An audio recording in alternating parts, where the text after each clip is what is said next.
যে চাঁদাবাজি, সন্ত্রাস, নৈরাজ্য, দখলবাজি, এগুলি তাদের এখন নিত্য নৈমিত্তিক কাজ। এরা জাতিকে ভুলায় রাখতে চায় গণভোট থেকে, কিন্তু ইতিমধ্যেই গণভোট তারা পার্লামেন্টে সংখ্যাগরিষ্ঠতার জোরে বাতিল করে দিয়েছে। কিন্তু জনগণ কি বাতিল করছে?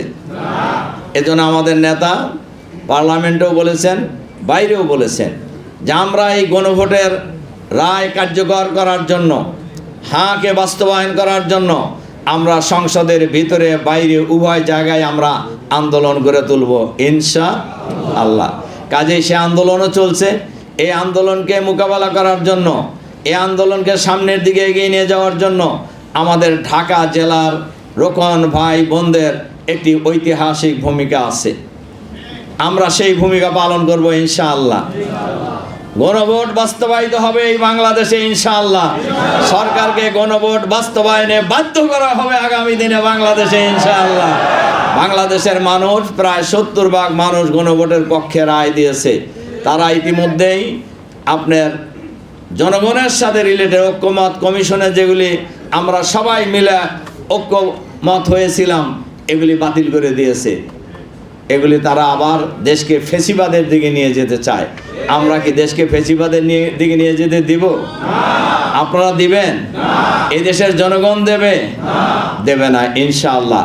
এজন্য আমি সাংগঠনিক কাজের পাশাপাশি আগামী দিনে এই বাংলাদেশকে যাতে আমরা চাঁদাবাজ মুক্ত, সন্ত্রাস মুক্ত, নৈরাজ্য মুক্ত, দুর্নীতি মুক্ত, দখলবাজ মুক্ত একটি আধুনিক, মানবিক, বাসযোগ্য, শান্তির বাংলাদেশ গড়ে তোলার জন্য জামাত ইসলামের আমির ডাক্তার শফিকুর রহমানের নেতৃত্বে যে আন্দোলন চলছে, এই আন্দোলনকে আগামী দিনে আমরা বিজয়ী করব ইনশাআল্লাহ।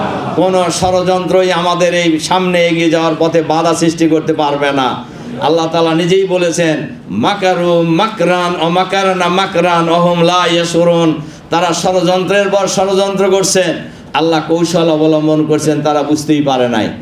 বহু ষড়যন্ত্র হয়েছে জামাতকে থামায় দেওয়ার জন্য, জামাতকে নির্মূল করার জন্য। জামাত ইসলামের আমির, সেক্রেটারি জেনারেল সহ 11 জন সিনিয়র নেতাকে এই দুনিয়া থেকে বিদায় করে দেওয়া হয়েছে, কিন্তু জামাত নির্মূল হয় নাই। জামাত এগিয়ে গিয়েছে। যারা এই কাজটা করেছে তারা নির্মূল হয়ে গেছে বাংলাদেশে। এই জামাতের বিরুদ্ধে যারাই ষড়যন্ত্র করবে তারাই আগামী দিনে নির্মূল হবে ইনশাআল্লাহ।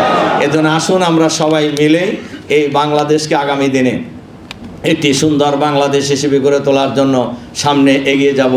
আল্লাহ হাফেজ। বাংলাদেশ জিন্দাবাদ। বাংলাদেশ জামাত ইসলামী জিন্দাবাদ।